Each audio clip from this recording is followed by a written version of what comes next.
శుభం. ఇదిగోండి లగ్న పత్రిక. చాలా సంతోషం. మీ సంతోషమే నా సంభావన. వచ్చే నెల 13వ తేదీ పంచమి శుక్రవారం రాత్రి 2:46 ముహూర్తం నిశ్చయించారు. 13వ తేదీ అంటే మగ పెళ్లి వాళ్ళు పెట్టిన ముహూర్తం, మనం కాదనకూడదు. పైగా అబ్బాయికి మంచి ఉద్యోగం.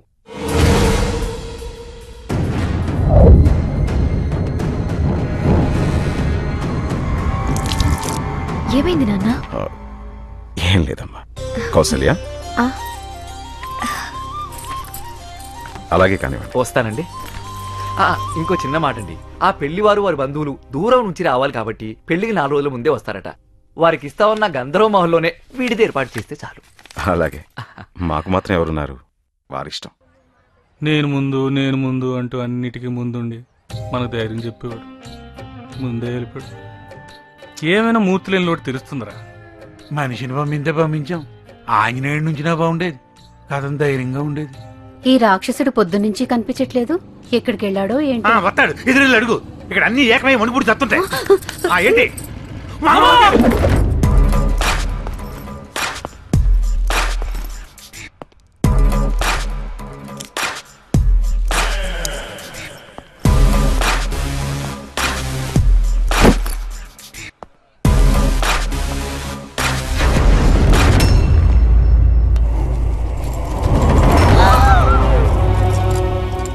జంజి ఉందని కూడా చూడకుండా తల నరికేశాడు రాక్షసుడు. బయటికి పోతే నేను బతుకుతాడు అనుకున్నాను. ఇలా బలైపోతాడు అనుకోలేదు. బలైపోయాడు కాదు, బలైపోయాం. ఎవడికైనా అదే గతి. పారిపోతే వదిలేస్తానా? వెతికి వేటాడి మరీ చంపుతా. మీ అందరికీ ప్రమోషన్లు వచ్చాయి. Congratulations. You are number 1. Enjoy. కోరినదేదైనా తరి చేరగా ఎవరి మొదలను లే. ఇది మీ బొడ్డోడికి ఇచ్చారా?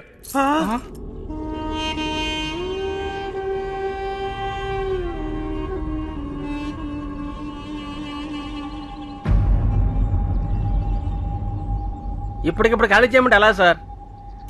ఎప్పుడు చెప్తావా? ఇంకెప్పుడు చెప్తావు? పెళ్ళయ్యాక సారెట్టుకుని వెళ్తావా అంట. సార్, మీరు నిజంగా దేవుళ్ళు అంటోళ్ళు సార్. ఎంత మంచి శుభవార్త చెప్పారు సార్. అసలు విజయలక్ష్మి ఎవరు? మాకు తోడబుట్టకపోయినా మాకు చెల్లెళ్ళండి సార్. ఇప్పుడు ఏం చేయాలి సార్? ఇల్లు ఖాళీ చేయాలి, అంతే కదా? చేసేస్తాం. వెంటరా ఇప్పటికిప్పుడు బయటికి వెళ్ళి అదులు కడతావా? ఆ మూర్తిగాడు పారిపోయాడని చంపేశాడు. ఇప్పుడు ఇల్లే ఖాళీ చేయమంటున్నారు కాబట్టి మనం వెళ్ళిపోయినా కూడా ఆడేం పీకలేడు. అన్నిటికీ అడ్డుపడి వాళ్ళే ఖాళీ చేస్తామంటుంటే మేము మాత్రం ఆ పాపం మొట్టగొట్టుకుంటాం ఏంటి? ఖాళీ చేసేస్తామండి. చాలా సంతోషం. ఎవరెక్కడున్నా పెళ్లికి మీరందరూ తప్పకుండా రావాలి.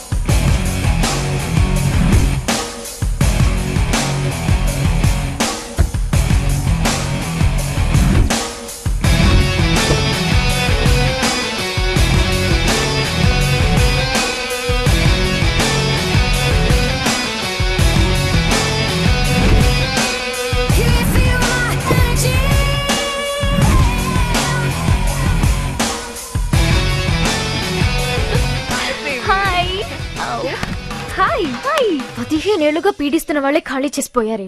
కొత్తగా వచ్చిన ఈ కొడుకు మాత్రం చిల్రా. విల్ తెంచడానికి ఏమీ లేదు. అమ్మా నాన్న తిరిగి వచ్చేసరికి వాణ్ణి చంపేద్దాం. చంపేయడమే. నీ పెళ్లికి ఏ ఇబ్బంది ఉండదు. పోస్ట్ మార్టం కి బాడీ కూడా దొరకదు. ఈ రాత్రి వాళ్ళకి చివరి రాత్రి.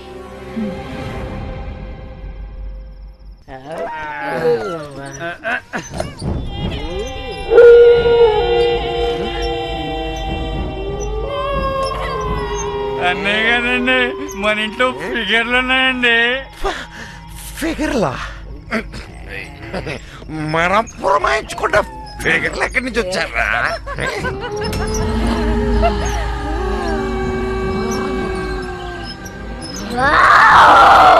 ఫిగర్స్ కాదురా,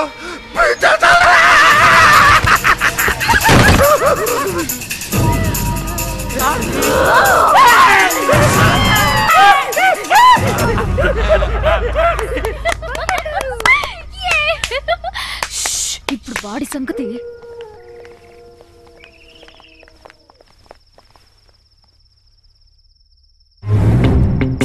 ఏంటి? వీడెక్కడ కనిపించట్లేదు? భయపడి దాక్కున్నాడేమో.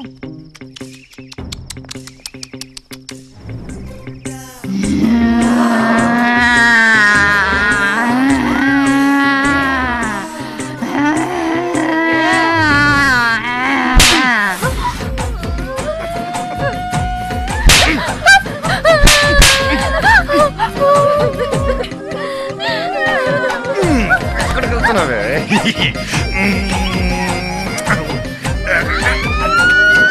వాడు సైకోనే. వాడికి ఎంత దూరంగా ఉంటే అంత బెటర్. సారీ. హాయ్ దయాల్స్. దెయ్యాలాట ఎప్పుడు ఆడినట్లేదు, బాగా భయపడిపోయినట్టుంది. వెళ్ళిపోతున్నారు రెండు బంధువులు, ఉండొచ్చు కదా, రాత్రి మిగిలిపోయిన ఆట పూర్తి చేసేద్దాం. మీరు వెళ్ళండి. జగదా, వీడు చేస్తే కానీ అక్క పెళ్లి జరగదే.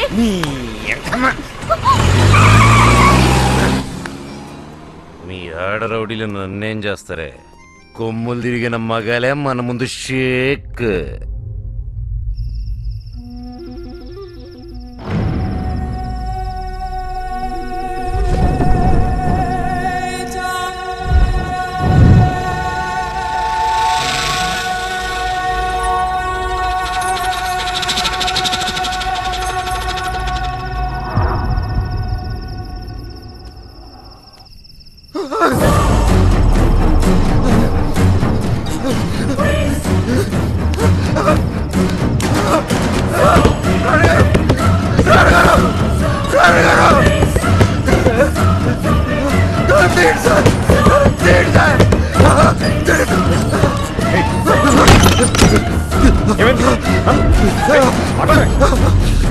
ఏం చేస్తున్నాను?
ఎవడైనా ఎప్పుడైనా ఈ గంధర్వ మహల్ నాది అన్నాడో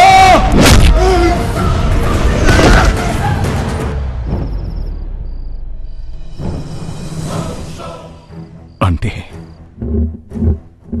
నాన్నగారు ఇక్కడే ఉన్నారా?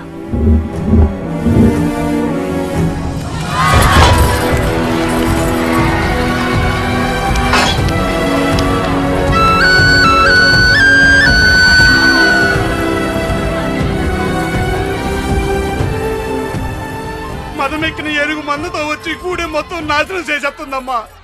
అయ్యగారే కాపాడాలమ్మా. భయపడకండి, ఆయన దాన్ని మదమంచడానికే వెళ్లారు.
ఏమిటిది? ఇంకా చేప తోముతున్నా ఉన్నావు? అవతల అల్లుడు గారు వాళ్ళు వచ్చే టైం అయింది.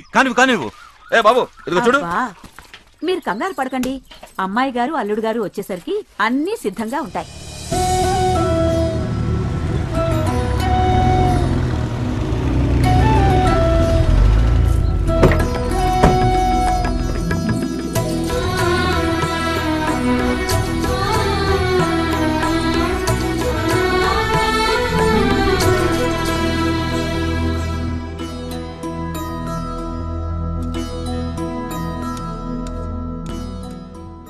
ఏమిటి భూపతి ఆ కథకడం?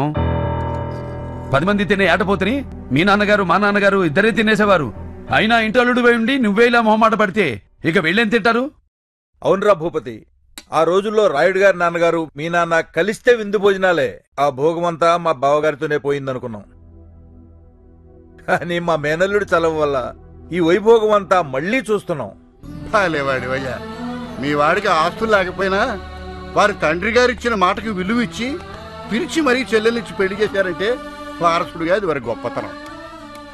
వెంకట్రావు గారు, వారసత్వం అంటే పెద్దలిచ్చిన ఆస్తులను అనుభవించడం కాదు, వారి మాటకు విలువిచ్చి వారి పరువు ప్రతిష్టల్ని నిలబెట్టడం వారసుడి ధర్మం. చూసావా, అది రాయుడు గారు అంటే. అంతేనాయా, వెనకాల ఆస్తులు లేనోడు ఏం మాట్లాడినా చల్లదులే. రాజారావు గారు, ఏమిటా మాట? ఎప్పుడైతే భూపతి ఈ ఇంటి అల్లుడని మా నాన్నగారు మాటిచ్చారో అప్పుడే రుద్రమనేని వంశ గౌరవ ప్రతిష్టలకు ఆస్తి అంతస్తులకు భూపతి వారసుడు. అయినా తరతరాలుగా ఈ పరంపరలో విలువ మాటకే గాని ఆస్తులకు ఆడంబరాలకు కాదు. అయ్యా, నా ఉద్దేశం. మీ ఉద్దేశం ఏమైనా ఇలాంటి మాటలు ఇక మీద నాకు వినిపించకూడదు. 100 సార్లు చెబితే అబద్ధం నిజం కావచ్చేమో కాని 1000 అబద్ధాలైనా ఒక్క రాతను ఏమీ చెయ్యలేవు. శేషయ్య, అయ్యా, వకీలును పిలు.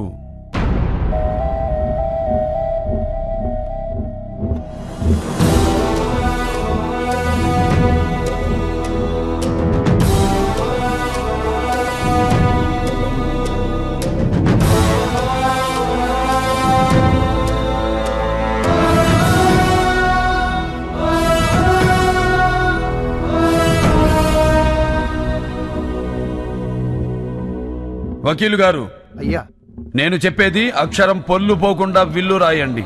రత్నగిరి సంస్థానాధీశులు మా రుద్రమనేని వంశం మూల పురుషులు రుద్రమనేని పాపారాయుడు గారి నుండి మొదలుకొని ఆయన కుమారుడు రామరాయుడు గారు, ఆయన కుమారుడు గణపతి రాయుడు గారు, ఆయన కుమారుడైన మా హయాం వరకు వివిధ సందర్భాల్లో జరిపిన దాన ధర్మాల అనంతరం మిగిలిన జమీ ఆస్తులు 1000 ఎకరాల మాగాణి, అందులో సగం నా తోడపుట్టిన నా చెల్లెలు జగదాంబకు పసుపు కుంకుమలుగా ఇస్తున్నాను.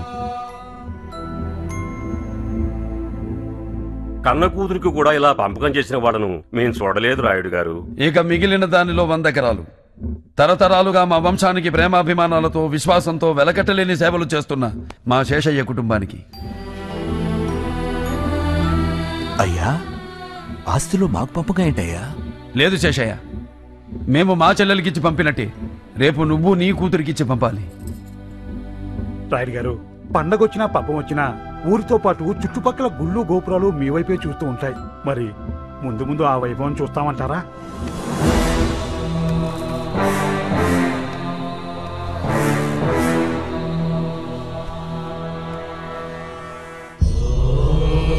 వకీల్ గారు, అయ్యా, ఇక మిగిలిన దానిలో సగం మా కులదైవం శ్రీ లక్ష్మీ నరసింహస్వామి వారికి ధూపదీప నైవేద్యం నిమిత్తం కైంకర్యం చేస్తున్నాం.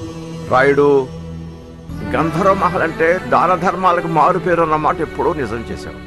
నీ తాతలు, నీ తండ్రి నీ భుజాల మీద మోపిన మీ వంశ ప్రతిష్టను ఆకాశం ఎత్తుకు తీసుకెళ్ళావు కదయ్యా. అవును రాయుడు గారు, వంశపారంపర్యాన్ని దైవ కార్యానికి ధారాతత్వం చెప్తున్నారంటే ఇంతకన్నా ధర్మం చూడలేమండి.